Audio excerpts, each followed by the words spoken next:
Jai Gurudev student, class 8th. So today is our our chapter is history, chapter 10, colonialism and urban change, and topic is Bombay.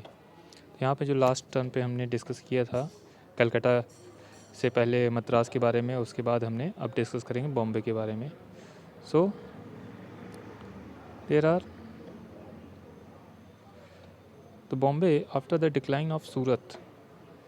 तो जैसे ही सूरत का जो है port जो था मुग़ल के समय, उसको डिक्लाइन कर मतलब वो ख़त्म होने लगा, और फिर बॉम्बे नया पोर्ट ये डेवलप हुआ, become an important port as well as a modern city.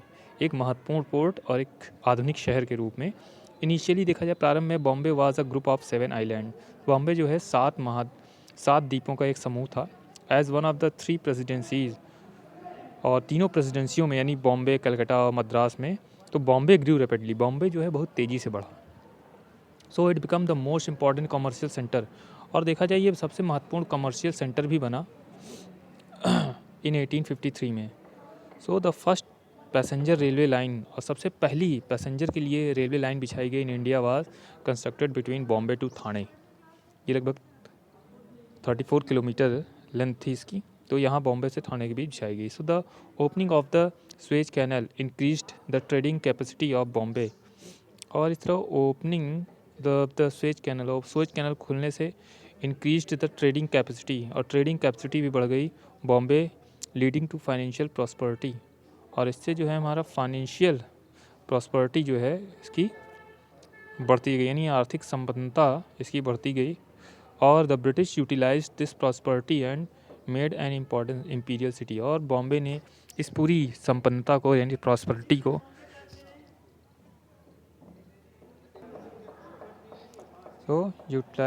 तो इसने इस यूटिलाइज़ किया और made in a imperial city, एक महत्वपूर्ण शहर, इम्पीरियल सिटी शहर के रूप में उभर के सामने आया.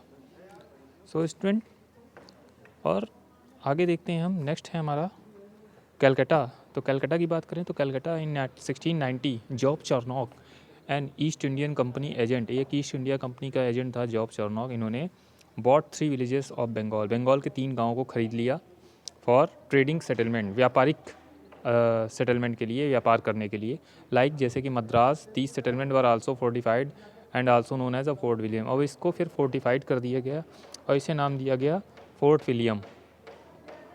After the battle of Plassey 1757 में, बैटल ऑफ प्लासी के बाद, इससे पहले पढ़ चुके हो बैटल ऑफ प्लासी के बारे में. So Calcutta become not only the administrative centre. Calcutta केवल एक प्रशासनिक केंद्र ही नहीं बना, बल्कि but also emerged as an important city, एक महत्वपूर्ण शहर के रूप में सामने आया. टिल 1911, 1911 तक Calcutta remained the capital of the British India. Calcutta जो है ब्रिटिश की राजधानी रही है 1911 तक. So Calcutta was needed indeed a city. Calcutta was indeed a city which was born and brought up during the British rule. जो कि जो ब्रॉन एंड ब्रॉट अप मतलब जो अपना पूरा विकास जो है इस शहर ने ब्रिटिश के शासन के समय ही किया. और बात करें तो हावड़ा ब्रिज, विक्टोरिया मेमोरियल, तो ये सब जो चीज़ें हैं ये हमें हावड़ा ब्रिज, विक्टोरिया मेमोरियल, ये सब ब्रिटिश ने ही बनवाई थी.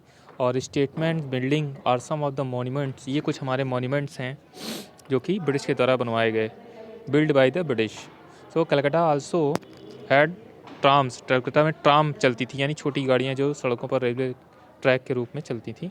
Initially horse driven and later electrified.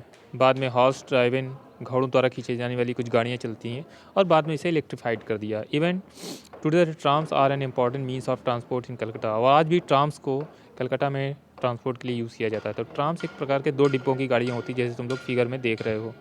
ये इस तरह पहले इसे घोड़े से खींचा जाता था, बाद में इसे जो है इलेक्ट्रीफाइड कर दिया. तो बच्चों ये आज का इतना ही, और अब इसमें तुम लोग को आज के लिए इतना ही. और इसमें एक क्वेश्चन है, ये तुम लोग को करना है. क्वेश्चन है what are the features of the British cities. ये तुम लोग को क्वेश्चन है, इसको करना है, ठीक है. और बाकी की क्लास नेक्स्ट टर्न पे जैसे भी होगा चलेगी। तो आज के लिए इतना ही बच्चों। जय गुरुदेव।